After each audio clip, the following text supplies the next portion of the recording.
ജയശ്രീക്ക് വായനയൊക്കെ ഉണ്ടോ? ഇത്തിരി വായനയൊക്കെ ഉണ്ട്. വായിക്കാൻ വല്ലതും ഉണ്ടോ എന്ന് അമ്മാവനോട് ചോദിച്ചപ്പോ MD-യുടെ നാലുകെട്ടും ചന്തുമേനന്റെ ഇന്ത്യയിലേക്കാ തന്നത്. അമ്മാവന് വായനയും കുറച്ച് ഗ്രന്ഥശേഖരണവും ഉണ്ട്.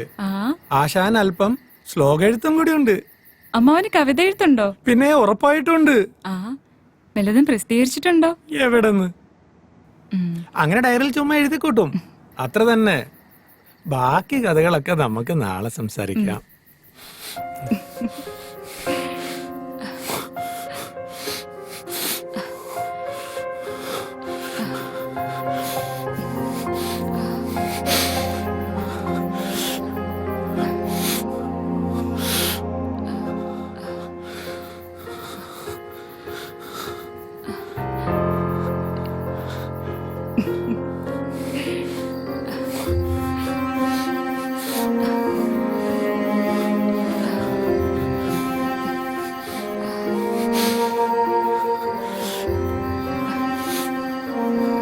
എന്താ?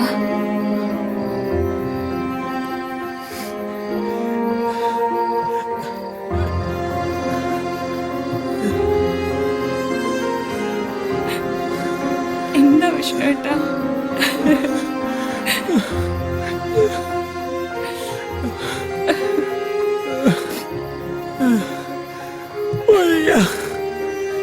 ശരീരം തളരുന്ന പോലെ.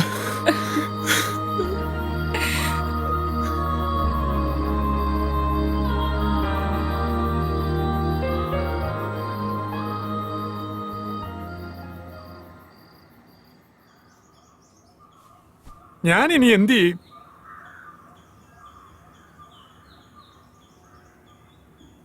അവളുടെ മുഖത്ത് നോക്കാൻ എനിക്ക് ഭയം തോന്നുന്നു. എന്തോ നഷ്ടപ്പെട്ടതുപോലെ, എല്ലാം കൈവിട്ടതുപോലെ. എടാ, നീ ഇങ്ങനെ നിരാശനായാലോ?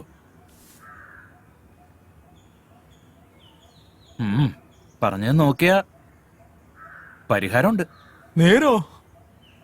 എടാ, വയാഗ്ര പോലുള്ള ഇംഗ്ലീഷ് മരുന്നുകൾ കഴിച്ചാൽ സൈഡ് എഫക്റ്റ് ഉണ്ടാവും. അതുകൊണ്ട് നമുക്ക് ആയുർവേദം കഴിച്ചാലോ? അതാവുമ്പോ സൈഡ് എഫക്റ്റ് ഇല്ലല്ലോ. അതിന് പറ്റിയൊരു വൈദ്യനുണ്ട്, ഒന്ന് ട്രൈ ചെയ്തല്ലോ. അയാൾ എവിടെയുണ്ട്? അത് കോട്ടയത്തിനടുത്ത് ചൂട്ടുവേലി എന്നൊരു ഗ്രാമത്തിൽ. ചൂട്ടുവേലിയോ? എടാ, അവിടെയാണ് പഴയ സിനിമാ നടൻ ജോസ് പ്രകാശ് ജനിച്ചു വളർന്നത്. ആ വൈദ്യന്റെ പേര് PS ശാന്താമണി. ഈ കാര്യത്തിലൊക്കെ പുള്ളി ബെസ്റ്റാ. എങ്കിൽ നമുക്ക് ഇപ്പൊ തന്നെ അങ്ങോട്ട് പോവാം. എന്നാ പോ.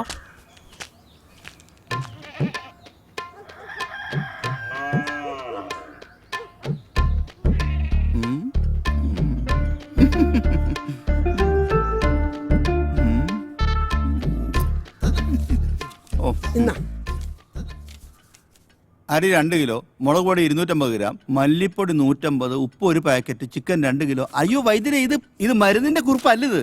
അതെനിക്കറിയാന്നേ. ഇത് പിടിച്ചേ നീ. എടാ കൊച്ചേ, നാരായണന്റെ കടയിൽ നിന്ന് ഇന്ന് വൈകുന്നേരം മേടിക്കുന്ന സാധനങ്ങളുടെ ലിസ്റ്റാടാ അത്. അതിന് കാശ് തന്നില്ലല്ലോ. എടാ കൊച്ചേ, നാരായണന് മൂലക്കുരുവിന്റെ അസുഖമുണ്ട്. കഷായോ ലേഹ്യൊക്കെ കൊടുത്ത് ഞാൻ ആ കാശ് വസൂലാക്കിക്കാം. നിനക്ക് വല്ല വിരോധമുണ്ടോ? എനിക്ക് ഒരു വിരോധവും ഇല്ല. നാരായണന്റെ ഒരു ഗതികേട്. എന്താ നീ പറഞ്ഞേ? അതല്ല, ഈ ശത്രുക്കൾക്ക് പോലും മൂലക്കൊരു വരല്ലേ എന്ന് പ്രാർത്ഥിച്ചതാ. നിനക്ക് വരാണ്ട് നോക്കിക്കോ. എന്ത് പറ്റി? കുട്ടി ഓറഞ്ച് തിന്നുകയായിരുന്നു. അല്ലി മണത്തപ്പോ ഒരു കുരു മൂക്കിപ്പോയി. ഓ, ഒന്നാണോ അതിൽ കൂടുതലുണ്ടോ? അതറിയത്തില്ല മോനെ. മേൽപോട്ട് വലിക്കൂ. മേപ്പോട്ട് മേപ്പോട്ട്. അങ്ങനെ തന്നെ കീഴ്പോട്ട് വലിക്കൂ. കീഴ്പോട്ട് വലിക്കൂ. അങ്ങനെ പല പ്രാവശ്യം ചെയ്യും. മേപ്പോട്ട് കീഴ്പോട്ട്. മേപ്പോട്ട് കീഴ്പോട്ട്. മേപ്പോട്ട് കീഴ്പോട്ട്. അയ്യോ, ഒരു മേപ്പോട്ട് കയറിപ്പോയി നെറുകയിലേക്ക്. ഇനി ഒന്നും പേടിക്കാനില്ല. നേരെ മെഡിക്കൽ കോളേജിലേക്ക് കൊണ്ടുപോകും. സമയങ്ങളെ സമയങ്ങളെ.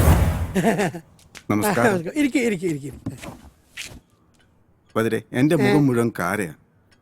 ഇത് മാറാൻ ഒരു മരുന്നതാ. എന്താ നിനക്ക് ഇത്ര സുന്ദരക്കുട്ടപ്പനാവാനുള്ള താല്പര്യം? എനിക്കൊരു പ്രേമുണ്ട്. കാര കാരണം അവളെ അടുക്കുന്നില്ല. ഓ, മോനൊരു കാര്യം ചെയ്യേ. ഈ കൈയും കൂടെ മറ്റേ പിടിച്ച് ഇത് കൊണ്ടുപോയി അവളെ വിചാരിച്ച് മുഖത്ത് വരട്ടുക. നിന്റെ കാര്യം പോവും, അവളെ നിനക്ക് സ്വന്തമായിട്ട് കിട്ടുകയും ചെയ്യും. എന്താ പോരെ?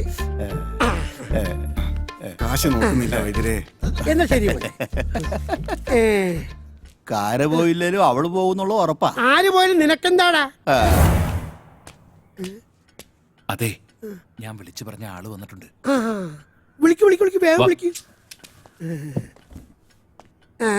ഇരിക്കും. ഇത് നമുക്ക് ശരിയാക്കി എടുക്കാം. 12 മാസം കഴിക്കാനുള്ള മരുന്ന് ഞാൻ തരാം. ആഹാരത്തിന് ശേഷം 3 നേരം. ഓ. ഇനിയുള്ള കാര്യമാണ് നിങ്ങൾ ശ്രദ്ധിക്കേണ്ടത്. നിങ്ങളെ ഭാര്യ കൂടെ സഹകരിച്ചാലേ ഇതിന് പരിഹാരം ഉണ്ടാക്കാൻ പറ്റൂ. അതെ അതെ ഇനിയുള്ള 12 മാസം നിങ്ങളുടെ ഭാര്യയായിട്ട് ബന്ധപ്പെടാൻ പാടില്ല. എന്ന് വെച്ചാൽ പരസ്ത്രീകളുമായിട്ട് ബന്ധപ്പെടാമെന്നല്ല, ആരുമായിട്ട് ബന്ധപ്പെടാൻ പാടില്ല. പിന്നെ ലഹരി ഉപയോഗം വേണ്ടാന്ന് വെക്കണം. ഇതിനെല്ലാം റെഡി ആണെങ്കിൽ നാളെ മുതൽ ഞാൻ മരുന്ന് തരാം. അത് തന്നെ. ആ ശരി. ആ ശരി ഓക്കെ ശരി, വൈദ്യരെ. ശരി, വൈദ്യരെ. ശരി എന്തേടാ എന്തേ ഞണ്ണണ്ടേ അപ്പ എടാ ഞണ്ണുണ്ട്. എടാ കൊച്ചേ, ഓ നീ അകത്ത് പോയിട്ട് ആ വിപ്ലവാശം എടുത്തുകൊണ്ട് വാ. ആ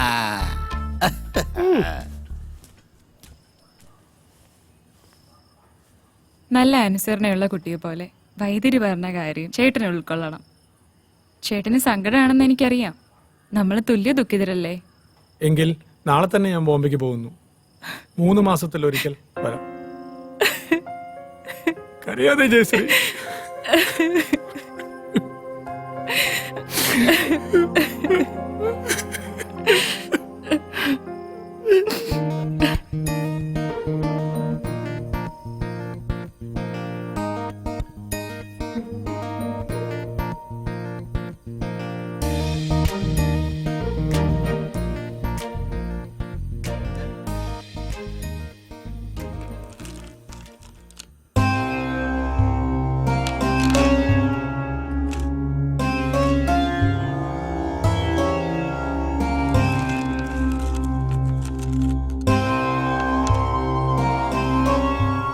നാളെ കാണാൻ പോകുന്ന പെൺകുട്ടിയുടെ പേരെന്താന്നാ പറഞ്ഞേ? ജയശ്രീ തമ്പുരാട്ടി, നിലമ്പൂർ തിരുവല്ലം കോവിലകം. ഒരു മുജ്ജന്മ ബന്ധം കാണുന്നു. മുജ്ജന്മ ബന്ധം? ആ, മുജ്ജന്മ ബന്ധം. അതിൽ ഭയപ്പെടേണ്ട കാര്യമില്ല. കൂടുമാറ്റം എന്ന് പറയും. കണക്കിൽ അത്രയ്ക്കൊരു സൂചന കാണുന്നു. അതൊന്ന് സൂചിപ്പിച്ചെന്നേ ഉള്ളൂ.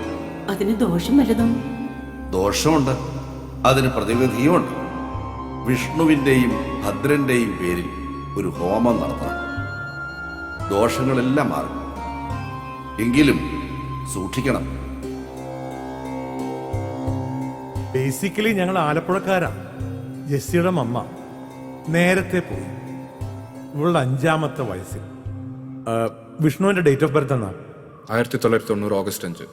ജയശ്രീയുടെ date of birth 1993 December 23 5 PM. 5 PM. എൻ്റെ ജെസ്സി മരിച്ച അതേ ദിവസം, അതേ സമയം. ഇവൾ എൻ്റെ ജെസ്സിയാണോ?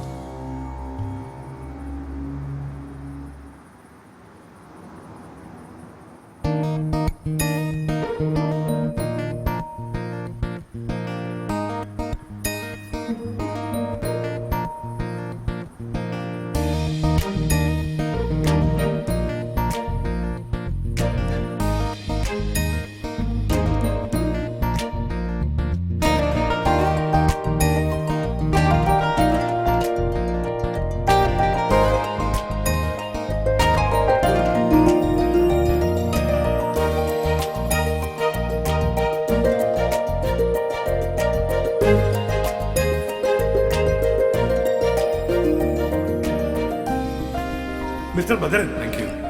ദാ പെണ്ണിനൊന്ന് കണ്ടോളൂ.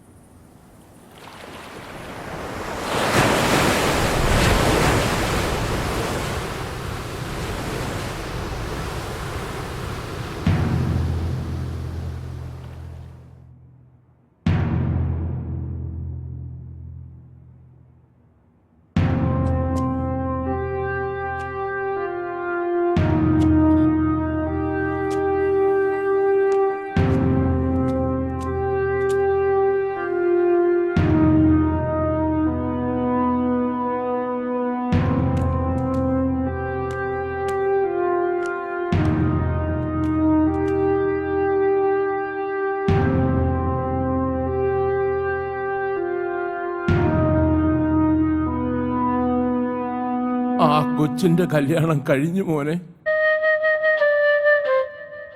അമ്പലപ്പഴക്കാരനാ ചെറുക്കൻ. അവൾക്ക് വേണ്ടി നീ എന്തെല്ലാം സഹിച്ചു മോനെ.